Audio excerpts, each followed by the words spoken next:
तो पिला माने आज भिडियो सम्पूर्ण भाव में प्रस्तुत से सेमेस्टर ऑडियंस पिलांका गोटे गुरुत्वपूर्ण भिडियो। तो आज भिडियो माध्यम जो तुम डीएससी पेपर टी रही कौन तुम डीएससी 3 यूनिट 1 डीएससी 3 यूनिट 1 जो तुम यात्रा संगीत जो पद्यटी अच्छी राइटर किए ना वैकुंठनाथ पट्टनायक जो कविताटी अच्छी यात्रा संगीत। तो से कवितार आम संपूर्ण भाव में आलोचना करवा बुझा। तो से कवितार जो तुम फंडामेंटल डाउट अच्छे यात्रा संगीत अरे यात्रा कहले कौन बुझुच जो यात्रा पार्टी जो आम तुलसी गणनाट्य हो जाऊ कोणार्क गणनाट्य से यात्रा संगीत कि ना कौन एक्चुअली यात्रार अर्थ कौन यार अर्थ आम संपूर्ण भाव में बुझा। आउ जो तुम शॉर्ट क्वेश्चन आसू कि एग्जाम लॉन्ग क्वेश्चन आसू गोटे पिला जदि यात्रा संगीत विषय संपूर्ण भाव में बुझीज से एग्जाम जमी क्वेश्चन आसिले भी सी अटेंड कर। तो चलतु आउ भिडियोटी को अधिक डेरी न करी आम पढ़ा है। देखो वैकुंठनाथ पट्टनायक से प्रथम जाना विषय है वैकुंठनाथ पट्टनायक से केते मसीह जन्मग्रहण कर अन्य साहित्य कृति गुड़िक कौन। तो पे फास्ट देखिए बुझ वैकुंठनाथ पट्टनायक से क्यों जुगर कवि ना सी होती सबुज जुगर शिक्षक कवि ना मन रख से वैकुंठनाथ कौन कह जाए ना सबुज जुगर शिक्षक कवि होती है सी होती कौन शिक्षक कविर सम्मानर अधिकारी है सी अनेक सारा सम्मान पाई। तो मध्य शिक्षक कवि बोली से परिचित है। देखा से जो प्रतिभावान कवि अनेक सारा प्रतिभा देखा जाए अनेक सारा कविता लिखिं प्रत्येक कविता गुड़िक कौन माने प्रति कविता को जीवन दृष्टि से रचना कर जोटा कि रियालीटी तो ताकि से वर्णना कर। देखिए सत्यवादी वन विद्यालय से 3 वर्ष शिक्षा लाभ करते से सत्यवादी वन विद्यालय तो पे प्राय तो अनेक सारा कवि माने लेखक माने औपन्यासिक मैंने प्राय सत्यवादी वन विद्यालय पढ़ी सी भी से सत्यवादी वन विद्यालय केते वर्ष ना 3 वर्ष शिक्षा लाभ करते वन विद्यालय शिक्षा लाभ पर से रेभेन्सा कॉलेज छात्र थे कौटी ना रेभेन्सा कॉलेज रे से पढ़ुले रेभेन्सा कॉलेज शिक्षा लाभ करते समय से सबुज गोष्ठी सदस्य सबुज गोष्ठी क्षेत्र जो चलता तो से सदस्य होइथिले। उत्कल साहित्य केतेक प्रबंध और सबुज बंधु प्रति कविता प्रकाशित है कौन से जिते से रेभेन्सा कॉलेज रे पढ़ुले तो सेते उत्कल साहित्य कौन सब कविता गुड़िक प्रकाश पाई गोटे है जो कौन सॉरी हाँ सबुज बंधु प्रति कविता प्रकाशित पाई कौन सबुज बंधु प्रति मन रहा एगुड़ा मन रख है गोटे बहुत इंपोर्टेंट रोचु। तापर देखिए कौन अच्छे है देखो सबुज कवितार आरंभ थी कौन गीति तो सहित यौवन पूजा सी कविता गुड़िक क्यों गुड़िक साधारणतः मानने स्थान दौले गीति गुड़िक सहित यौवन पूजा प्रभात प्रभात स्वप्न सकाल स्वप्न नववर्ष संगीत सहित रूपकथा समाज स्मृति विरोहिणी शेष गीत एवं 8टी कविता स्थान पाई कौन कौन गोटे है जोटा कि आरंभ गीत है यौवन पूजा प्रभात स्वप्न नववर्ष संगीत रूपकथा देन समाज श्रुति विरोहिणी एवं शेष गीत केते 8टी कविता। देन कवि वैकुंठनाथ आद्य यौवन रचना गुड़िक थिला प्रेम प्रणय भित्तिक और रोमांटिक धर्मी जिते से यौवन अवस्था माने केते से 18 कि 19 एज रो थिले से रचना गुड़िक प्रेम प्रणय भित्तिक एवं रोमांटिक धर्मी गुड़िक अधिक गुरुत्व देउथिले। से अनेक सारा जो कविता गुड़िक लिखिते देखा कौन कौन गोटे चिलिकार रात्रि से तो कवि प्रेयसी निजन उपवन पौष पवन सहित प्रणयर स्वप्न प्रीति आवाहन राजजेमा प्रभृति कवितार से रोमांटिक प्रवणता प्रतिफलित होती कविता गुड़िक कौन देखा साधारणतः रोमांटिक एवं प्रेम प्रणय भित्तिक दुईटी से विशेष आधारित करके कविता गुड़िक लिखुले है। तापर देखिए देखो वैकुंठनाथ कवि भाव में बेस प्रतिष्ठित वैकुंठनाथ कौन माने सी लेखक गल्प लिखिं तो सबुठ अधिक कवि भाव में बेस परिचित है से अधिक कविता लिखिं प्रारंभिक पर्याय परवर्ती कविता गुड़िक से उत्तरणशील प्रतिभार प्रकर्ष देखा मिलता है केते ना देखो 1929 रु 34 पर्यंत वैकुंठनाथ बहुत संख्यक कविता रचना करिसेंती कौन कौन देखो एगुड़िकर विभु चेतना रहस्यवादी चेतना और विषाद भाव विशेष भाव में लक्षणीय होता है। बौद्ध जुगर घटना से जो बौद्ध धर्म चलता गौतम बुद्ध विषय से अनेक गुड़े कविता लिखिते जमीक देखु आम्बपाली उत्कंठा सहित बुद्ध वंदना 1930 महानिर्वाण 1935 मसीहा सहित निर्वाण आनंद 1935 मसीहा बुद्ध और राहुल बुद्ध पुत्र राहुल विषय लिखिं के 1935 परिनिर्वाण 1935 किसा गौतमी से 1936 प्रभृति गाथा कविता रचना कर से यशस्वी होते। देन से 1929 मसीह उत्कल साहित्य आरती शीर्षक धारावाहिक भाव ତାଙ୍କର ବହୁ ସଂଖ୍ୟକ ସନେଟ୍ ପ୍ରକାଶିତ ହୋଇଥିଲା। ଯେମିତି ଧାରାବାହିକ ମାନେ ଯେଉଁ ସିରିଏଲ ଗୁଡ଼ିକ ଦେଖୁନା ଧାରାବାହିକ ଭାବରେ ଏପିସୋଡ ୱାଇଜ ଆସେ ସେଇପରି ଭାବରେ ସେ କିଛି କଣ ଉତ୍କଳ ସାହିତ୍ୟରେ ଆରତି ଶୀର୍ଷକରେ କିଛି ଲେଖିଥିଲେ ସୋନେଟ ହେଲା। କବି ବୈକୁଣ୍ଠନାଥଙ୍କର ସମଗ୍ର କବିତା 2 ଗୋଟି ସଂକଳନରେ ସ୍ଥାନିତ ହୋଇଥିଲେ। 2 ଗୋଟି ଆରେ ଦେଖନ୍ତୁ ବୈକୁଣ୍ଠନାଥ ପଟ୍ଟନାୟକ ତାଙ୍କର ଯେତିକି ଗୁଡ଼ିଏ କବିତା ଲେଖିଛନ୍ତି ତାହାକୁ 2 ଗୋଟି ସଂକଳନ ବା ଗୋଟେ ବୁକ୍ ଟାଇପର ଥାଏ ଯୋଉଟା କି ଅନେକ ଗୁଡ଼ିଏ କବିତା ଥାଏ ହେଲା। ତ ସେଇଭଳି ତାଙ୍କର ସ୍ଥାନ ପାଇଛି। ଏହି ଗ୍ରନ୍ଥଦ୍ୱୟ ହେଉଛି କାବ୍ୟ ସଞ୍ଚୟନ ଓ ଉତ୍ତରାୟଣ। ଏଇଟା ଦେଖନ୍ତୁ ମନେ ରଖ ତାଙ୍କର ସଞ୍ଚୟନ ଏବଂ ଉତ୍ତରାୟଣ ସେ ମାନେ ସେ ଏଇ 2ଟି ସଂକଳନରେ ସେ ତାଙ୍କର ଯେତିକି କବିତା ଲେଖିଛନ୍ତି ସବୁ ଗୁଡ଼ିକ କବିତା ଏଠାରେ ସ୍ଥାନ ପାଇଛି। କବିଙ୍କର ମୁକ ଭଗବାନ କବିତାଟି ଏକ ସାର୍ଥକ କୃତି ଯେଉଁଥିରେ କି ତାଙ୍କର ବିଷାଦବାଦୀ କଣ ବିଭୁବଦର ପରିଚୟ ମିଳିଥାଏ। କୋଉ କବିତାଟି ନା ମୁକ ଭଗବାନ କବିତାଟି ବୁଝିହେଲା। ତାପରେ ଦେଖିବା କବି ନିଜର ପ୍ରାଣକୁ ଏକ ପାତ୍ର ବୋଲି ମନେ କରିଛନ୍ତି। କବି କଣ କହିଛନ୍ତି ତାଙ୍କର ପ୍ରାଣକୁ ଗୋଟେ ପାତ୍ର ସହିତ ତୁଳନା କରିଛନ୍ତି। ଗୋଟେ ପାତ୍ର କାହିଁକି କରିଛନ୍ତି ନା ତାଙ୍କର ଏହି ପ୍ରାଣ ରୂପକ ପାତ୍ର ବା ଜୀବନ ପାତ୍ରକୁ ଭଗବାନ ନାନା ଭାବରେ ସମ୍ପୂର୍ଣ୍ଣ କରିଥାନ୍ତି। ଆରେ ଦେଖନ୍ତୁ ଆମେ ପାତ୍ରରେ ଯଦି ମନ ହେଲା ଆମେ ସେଠି ଭାତ ଖାଇଥାଉ ଆଉ ବିରିୟାନୀ ଖାଇଦବା, ସେଇ ପାତ୍ରରେ ସୁଜି ଟିକେ ଖାଇଥାଉ ଉପମା ଖାଇଦବା ଯାହା କିଛି ଆମେ ଖାଇଥାଉ ଆମେ ଯାହା ଇଚ୍ଛା ତାହା ଆମେ ସେଠାରେ ପାତ୍ରରେ ଆମେ ପରିପୂର୍ଣ୍ଣ କରିଥାଉ। ସେଇଭଳି ଭାବରେ ଭଗବାନ ତାଙ୍କୁ କିଛି ଦେଇ ନାହାନ୍ତି ବୋଲି ସେ ବା କିପରି କହିବେ ତାଙ୍କର ଜୀବନର ଭ୍ରାନ୍ତିକୁ ସେ ଭଲ ଭାବରେ ବୁଝି ପାରିଛନ୍ତି। ସଂସାର ପ୍ରତି ଜାତ ହୋଇଥିବା ତାଙ୍କର ମୋହକୁ ଈଶ୍ୱର ନଷ୍ଟ କରିଦେଇ ତାଙ୍କୁ ରକ୍ଷା କରିଛନ୍ତି। ସେଥିପାଇଁ ଈଶ୍ୱରଙ୍କୁ ପ୍ରାର୍ଥନା କରିଛନ୍ତି ଯେ ଏହି ସୃଷ୍ଟି ରୂପକ ସାଗରରେ ତାଙ୍କର ଜୀବନ ରୂପକ ତୋରିକୁ ବା ତାଙ୍କର ଶରୀରକୁ ଈଶ୍ୱର ଭଲ ଭଲରେ ଚଳାଇ ନିଅନ୍ତୁ। ନଦୀ କୂଳରେ ଥିବା ଜନ ପ୍ରାଣୀଙ୍କୁ ଆର ପଟକୁ ପାର କରି ଈଶ୍ୱର ସେମାନଙ୍କୁ ମୁକ୍ତି କରାନ୍ତୁ ବା ସବୁ ସମସ୍ୟା ଯେଉଁ ଅଛି ସବୁ ସମସ୍ୟାର ଭଗବାନ ଯେମିତି ସମାଧାନ କରିଦିଅନ୍ତୁ ଏବଂ ସେ ଯେତେ ପାପରୁ ସେମାନେ କଣ ସେ ମୁକ୍ତି ପାଆନ୍ତୁ ସେ କଥା ସେ ଲେଖିଛନ୍ତି। ଅର୍ଥାତ୍ ଏହି ଭବସାଗରରେ ଯେଉଁମାନେ କି ସ୍ୱର୍ଗଧାମକୁ ଯାଆନ୍ତି ତାହା କେବଳ ଭଗବାନଙ୍କର ନିର୍ଦ୍ଦେଶ ମତେ ହିଁ ହୋଇଥାଏ।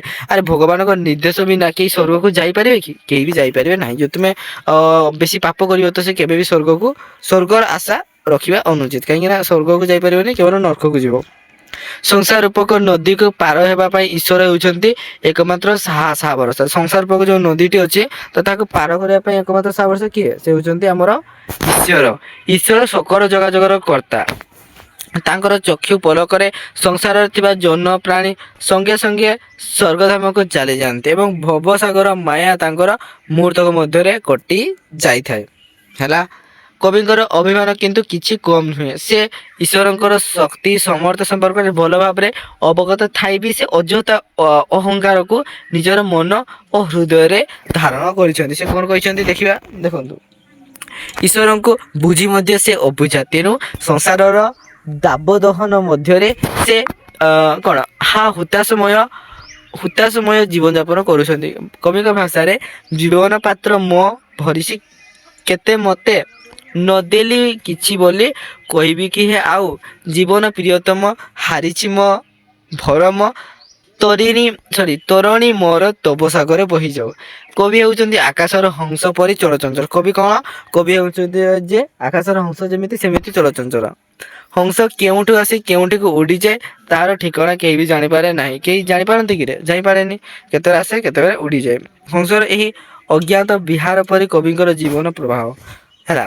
ସେ ଆକାଶ ସ୍ଥିତ ଯେଉଁ ଐଶୀ ଚେତନାରୁ ଆସିଛି ପୁଣି ସେ ସେହି ମହାଚେତନାରେ ଦିନେ ଯାଇ ଲୀନ ହୋଇଯିବେ। କିନ୍ତୁ ଆକାଶରେ ଉଡ଼ୁଥିବା ହଂସରୂପୀ କବି ଏକ ଭଲ ମାର୍ଗରେ ଚାଲିଛନ୍ତି। ସାଂସାରିକ ମୋହମାୟାରେ ବାନ୍ଧି ହୋଇ ତାଙ୍କର ଗତିପଥ ଧୂମେଇ ଯାଇଛି। ସେ ଐଶୀକୃତ ଲାଭ ପାଇଁ ବ୍ୟାକୁଳ ହୋଇ ବି ସାଂସାରିକ ମୋହମାୟାକୁ ଭୋଗ ବିଳାସକୁ ଏଡ଼ାଇ ନ ପାରିବାର ଅସାମର୍ଥ୍ୟ ପ୍ରକାଶ କରିଛନ୍ତି। ଏହା ହେଉଛି ଯେ ମଣିଷର ସବୁଠୁ ବଡ଼ ଭୁଲ ପଥ ଅନୁସରଣ ମୋହରେ ସେ ବଶବର୍ତ୍ତୀ। ସାଂସାରିକ କାମନା ଓ ବାସନାରେ ସେ ବିକଟ ଏବଂ କଣ ବିସ୍ତୃତ। ରାତ୍ରିର ଅନ୍ଧକାର ପରି ଆଜି ମଣିଷ ସାଂସାରିକ ମୋହମାୟାର ବଶବର୍ତ୍ତୀ ହୋଇ ଅଜ୍ଞାନ ଅନ୍ଧକାରରେ ବୁଡ଼ି ରହିଛି। ସମାଜରେ ମଣିଷ ଏହା ଜାଣି ପାରୁନାହିଁ ଫଳରେ ସାଂସାରିକ ମାୟାରେ ଜଡ଼ିତ ହୋଇ ସେ ନାନା ଦୁଃଖ କଷ୍ଟ ଭୋଗ କରୁଛି। ବର୍ତ୍ତମାନ ଦେଖ ହେଲା ଯେଉଁ ଭୋଗ କରୁଛି କିନ୍ତୁ କବି କିନ୍ତୁ ସଂସାରର ଏହି ମୋହମାୟା ଆକର୍ଷଣକୁ ଏଡ଼ାଇ ଯିବା ପାଇଁ ଦୃଢ଼ ଆଶା ପୋଷଣ କରିଛନ୍ତି। ସେ କଣ କରିଛନ୍ତି? ସଂସାରର ଯେଉଁ ମାୟା ମୋହ ଆକର୍ଷଣରୁ ସେ ଦୂରେଇ ଯିବେ। ଭବସାଗର ପାର ହେବା ପାଇଁ ତାଙ୍କର ମନରେ ଏହି ପ୍ରତ୍ୟୟ କ୍ରମେ ଦୃଢ଼ତର ହୋଇଛି। ସମୟ ଥାଉ ଥାଉ ସେ ଚାହୁଁଛନ୍ତି ସଂସାର ରୂପକ ଦୁର୍ଗମଗିରିକୁ ଏଡ଼ାଇ ଯିବା ପାଇଁ। ବୈଷୟିକ ସଂସାର ଅପେକ୍ଷା ନୈସର୍ଗିକ ସୃଷ୍ଟି ତାଙ୍କୁ ବେଶ ଲୋଭନୀୟ ବୋଧ ହୋଇଛି। ଈଶ୍ୱର ନାରୀର କୋମଳ ମନରେ ସ୍ନେହ, କରୁଣା ଓ ପ୍ରୀତିର ଅମନ୍ଦ ମନ୍ଦାକିନୀ ପ୍ରବାହିତ କରିଛନ୍ତି। ସେଇ ପ୍ରୀତି ସ୍ନେହର ସନ୍ଧାନ ପାଇଛନ୍ତି କବି ଆପରାଣ ପ୍ରାଣପ୍ରିୟା ଠାରେ ହେଲା।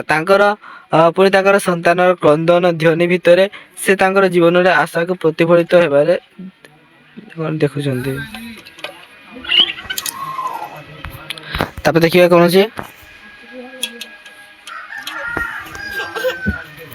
ଏସବୁ କେବଳ ସେଇ ଅପାର କରୁଣାମୟ ଭଗବାନଙ୍କର ନିର୍ଦ୍ଦେଶ ମତେ ଅନୁଷ୍ଠିତ ହେଉଛି।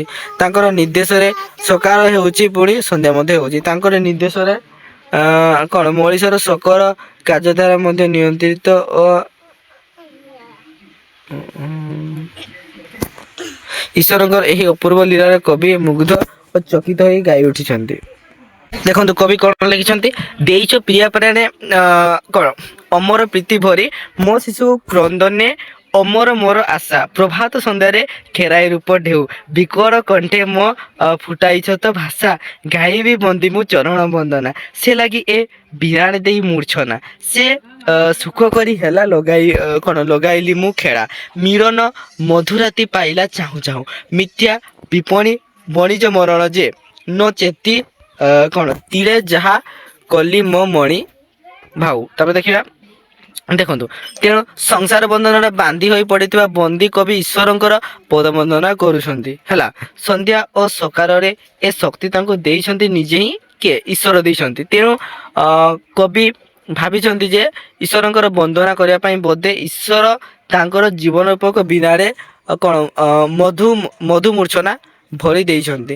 କବି ତାଙ୍କର ଅତୀତ ଜୀବନର କୃତକର୍ମ ପାଇଁ ଅନୁତପ୍ତ। ଈଶ୍ୱରଙ୍କର ଅପାର ଲୀଳାକୁ ବୁଝିବା ନ ପାରି ଅତୀତକୁ ନଷ୍ଟ କରିଦେଉଥିବାରୁ ସେ ବ୍ୟଥିତ। ସେ ସାଂସାରିକ ସୁଖରେ ମର୍ତ୍ତହରି ଜୀବନର ଅତୀତ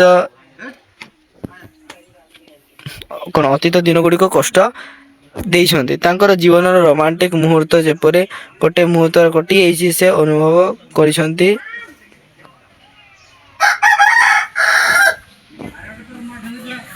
ଦେଖନ୍ତୁ କବି ଆଜି ପୌଷ ମାସର ପତ୍ରଛଡ଼ା ଗଛ ପରି ଶ୍ରୀହୀନ ବୃଦ୍ଧାବସ୍ଥାରେ ଉପନୀତ। ଯେଉଁ ସମୟରେ କି ଜୀବନର ମୂଲ୍ୟବୋଧ ସମ୍ପର୍କରେ ସେ ସଚେତନ ହେବା କଥା ସେତେବେଳେ ସେ ସଚେତନ ହୋଇ ପାରିନାହାନ୍ତି। ତେଣୁ ଆଜି ସେ ପୌଷ ମାସର ପତ୍ରଛଡ଼ା ଗଛର ଶ୍ରୀହୀନ ଅବସ୍ଥାରେ ଉପନୀତ। ନିରାଶାରେ ତାଙ୍କର ମନ ଦେହ ଆଜି ଜର୍ଜରିତ ହୋଇଯାଇଛି। ନିରାଶାରେ ସ୍ପର୍ଶରେ ତାଙ୍କର ଜୀବନ ରୂପକ ଗଛରୁ ସମସ୍ତ ପତ୍ର ଝଡ଼ି ପଡ଼ିଲାଣି। ଆୟୁ ତାଙ୍କର ଅସମ୍ଭବ ଭାବରେ ଯେପରି ଚକ୍ଷୁ ହେଉଥିବାର ସେ ଅନୁଭବ କରିଛନ୍ତି। ତଥାପି ଆଜି ସେ ଏଥିପାଇଁ ଦୁଃଖିତ ନୁହନ୍ତି, କାରଣ ସଂସାରରେ ବଞ୍ଚିତ ରହିବା ହେଉଛି ମଣିଷ ଜୀବନର ଧର୍ମ।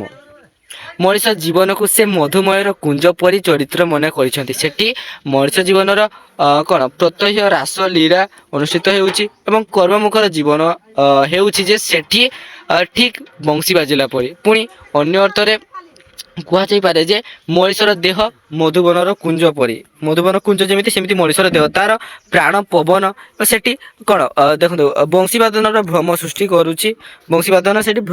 କରୁଛି। ତେବେ ଏସବୁ ସେହି ମହିମାମୟ ଭଗବାନଙ୍କର କାର୍ଯ୍ୟ ଏବଂ ମଣିଷର ଚଞ୍ଚଳ ଦେହ ତାଙ୍କର ନିର୍ଦ୍ଦେଶରେ ସକଳ ହୋଇ ପାରୁଛି। ସବୁ ଦେହ ଅଦୃଶ୍ୟ ଶକ୍ତିର ସୃଷ୍ଟି ଓ ନିର୍ଦ୍ଦେଶ। ସେଥିପାଇଁ କବି ଈଶ୍ୱରଙ୍କୁ ମହାନଦୀ ବୋଲି କହିଛନ୍ତି। ଈଶ୍ୱରକୁ କଣ କହିଛନ୍ତି ନା ମହାନଦୀ ସହିତ ତୁଳନା କରିଛନ୍ତି। ତାପରେ ଦେଖିବା କଣ ଅଛି, ଦେଖନ୍ତୁ ଜୀବନରେ ତାଙ୍କର ଦାନ ବିସ୍ତୃତ ହେବାର ମଧ୍ୟ ନାହିଁ। ମଣିଷ ହସିଲେ ଜୀବନର ଦୀପ ନିର୍ବାପିତ ହୋଇ ସେହି ହସରେ ପ୍ରାଣପକ୍ଷୀ ତାର ମିଶିଯାଏ। ତାର ସ୍ପର୍ଶରେ ପୌଷ ମାସର ଦୀର୍ଘତରୁ ମଧ୍ୟ ପଲ୍ଲବିତ ହୋଇ ଉଠେ। ତେଣୁ ଆଜି କବି ସେଇ ଐଶ୍ୟ ଚେତନା ଉଦ୍ଦେଶ୍ୟରେ ନିଜକୁ ଅର୍ପିତ କରିବାର ମହାପ୍ରୟାସ କରିଛନ୍ତି। ସେଇ ଅପାର କରୁଣାମୟ ଭଗବାନଙ୍କର ସ୍ପର୍ଶ ପାଇଁ ଚିତ୍ତ ତାଙ୍କର ବ୍ୟାକୁଳ ହୋଇ ଉଠିଛି। ତାଙ୍କର ସ୍ପର୍ଶ ଲାଭ କଲେ ତାଙ୍କର ପତିତ ଅବସ୍ଥା ଦୀର୍ଘତରୁ ପଲ୍ଲବିତ ପରି ପୁଣି ପଲ୍ଲବି ଉଠିବ ବୋଲି ସେ ଆଶା ପ୍ରକଟ କରିଛନ୍ତି। ତାଙ୍କର ସ୍ପର୍ଶରେ କବିଙ୍କର ଦେହରେ ଅଫୁରନ୍ତ ତେଜ ପୁଣି ପ୍ରକଟ ହୋଇ ଉଠିବ। ତେଣୁ ଏଥିପାଇଁ ଅନୁଶୋଚନା କରିବା ଠିକ୍ ହେବ ନାହିଁ ବୋଲି ସେ ସ୍ଥିର କରିଛନ୍ତି। ତାଙ୍କର ଭାଷାରେ ସେ କ'ଣ କହିଛନ୍ତି ଦେଖିବା, ଏଇଟା ତାଙ୍କର ପଦ୍ୟ ରୂପରେ ହେଲା। ଜୀବନ ଦେବା ନେବା ଭିଆନ ସବୁ ତାର, କାହାର? ଭଗବାନଙ୍କ ଉଦ୍ଦେଶ୍ୟରେ ସେ ଲେଖିଛନ୍ତି। ସେ ମହାଦାନୀ ହସେ ପରାଣେ ଦେଖୁନାହିଁ, ତା ପରସେ ପୌଷ ଜିନ ଜୀବ ତରୁ, ପଲ୍ଲବିତ ଆହା ସଚନା କିବା ଆଉ। ଏଇ ପାପ ପଙ୍କିର ମହିମା କ'ଣ? ମହିମାୟ ଶକ୍ତ ସଂସାରକୁ ଛାଡ଼ି ଅମୃତ ରାଜ୍ୟକୁ ଯିବା ପାଇଁ କବି ଇଚ୍ଛା ପ୍ରକାଶ କରିଛନ୍ତି। ସେ ନିଜର କ'ଣ ମାନସ ହଂସକୁ ଉଡ଼ାଇ ନେଇ ନିତ୍ୟ ମଧୁବନର ରାସଲୀଳା ଦେଖିବାର ପ୍ରଯତ୍ନ କରିଛନ୍ତି। ନିତ୍ୟ ମଧୁବନର ରାସଲୀଳା ଦେଖିବା ପାଇଁ ତାଙ୍କର ଚିତ୍ତରେ ବ୍ୟାକୁର ଭାବ ସୃଷ୍ଟି ହୋଇଛି। ସେଇଠି ତାଙ୍କର ଜୀବନ ସହିତ ଏକ ମହାସତ୍ତାର ମିଳନ ହେବା, ଚେତନାରେ ମିଶିଯାଇ ତାଙ୍କ କ୍ଷୁଦ୍ର ଚେତନାଟି ହେବ ପୂର୍ଣ୍ଣତା ପ୍ରାପ୍ତି।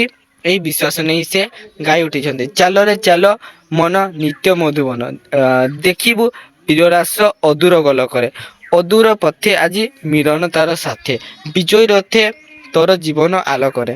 କବି କହିଛନ୍ତି ଏହି ମହାଚେତନାରେ ହଜିଗଲେ ମଣିଷ ଜୀବନର ଅନନ୍ତ ଯାତ୍ରା ପଥର ହେବ ସମାପ୍ତି। ତାହା ସଙ୍ଗେ ସଙ୍ଗେ ତାର ଶକର ହିଂସା, ଦ୍ୱେଷ, ଈର୍ଷା, ସନ୍ଦେହ, କ୍ଲେଶ ଆଦି ମଧ୍ୟ ବିନଷ୍ଟ ହୋଇଯିବ। ମଣିଷ ଜୀବନ ଧନ୍ୟ ହୋଇଯିବ। କବି ନିଜର ଜୀବନକୁ ଏହି ମହାନ ସତ୍ତାରେ ମିଶାଇ ଆପଣଙ୍କୁ ଧନ୍ୟ କରିବା ପାଇଁ ପ୍ରୟାସ କରିଛନ୍ତି। ସେଥିପାଇଁ ସେ ଈଶ୍ୱରଙ୍କୁ ପ୍ରାର୍ଥନା କରିଛନ୍ତି ଏହି ଭବସାଗରରୁ ସେ ତାଙ୍କର ଜୀବନ ରୂପକ ତୋରିକୁ ସହଜରେ ଆରଖୁରରେ ଲଗାଇ ତାଙ୍କୁ ଏ ଭବସାଗରରୁ କ'ଣ ଭଲରେ ନିସ୍ତାର କରନ୍ତୁ। ଏଥିପାଇଁ ସେ ଲେଖିଛନ୍ତି ଯେ କ'ଣ ଦେଖନ୍ତୁ, ଜୀବନ ଦେବତା ମୋ ଜୀବନ ପଥେ ବିଜେ, ତୋରଣୀ ମୋର ତାର ସାଗରେ ବୋହିଯାଉ।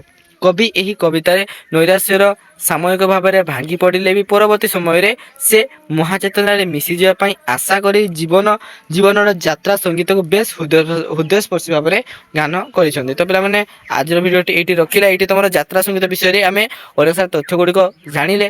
ପିଲାମାନେ ଆମେ ସର୍ଟଲି ପଢ଼ିଲେ, କାହିଁକିନା ଭିଡ଼ିଓଟି ମୁଁ ଚାହୁଁନି ଅଧିକ ବଡ଼ ହେଇଯାଉ ବୋଲି।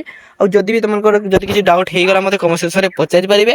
ଆଉ ଯେଉଁ ତୁମର ନୋଟ୍ ଗୁଡ଼ିକ ତୁମେ ଭାବୁଛନ୍ତି ଲଙ୍ଗ କୋଶ୍ଚିନ୍ କେମିତି ଲେଖିବା, ସେଥିପାଇଁ ଆମେ ଆଉ ଗୋଟେ ଅନ୍ୟ ଭିଡ଼ିଓ ଆଣିବା ଯେଉଁଠିକି କେବଳ ଲଙ୍ଗ କୋଶ୍ଚିନ୍ଟି ଆଲୋଚନା କରିବା। ଖାସ୍ ତୁମକୁ ପଦ୍ୟଟା ଦେଖେଇ ଦେଇଛି, ପଦ୍ୟରେ କେମିତି କ'ଣ ଅଛି ହେଲା। ଯାତ୍ରା ମାନେ ସେଇ ଏଠାରେ ଭଗବାନଙ୍କ ଉଦ୍ଦେଶ୍ୟରେ କୁହାଯାଇଛି ଯେ ସଂସାର ରୂପକ ଯାତ୍ରା, ଯେମିତି ସଂସାରର ଦୁଃଖ, କଷ୍ଟ, ମାୟା, ମୋହ ଇତ୍ୟାଦି ଯୋଗୁଁ ତ୍ୟାଗ କରି ସେ କେମିତି ଜୀବନଯାତ୍ରାରେ ସାର୍ଥକ ହେଇପାରିବେ, ତ ସେଇ କଥା ଏଠାରେ ଆଲୋଚନା କରିଛନ୍ତି। ତ ଭିଡ଼ିଓଟିକୁ ସମ୍ପୂର୍ଣ୍ଣ ଭାବରେ ଦେଖିଥିବାରୁ ଧନ୍ୟବାଦ। ଜୟ ଜଗନ୍ନାଥ।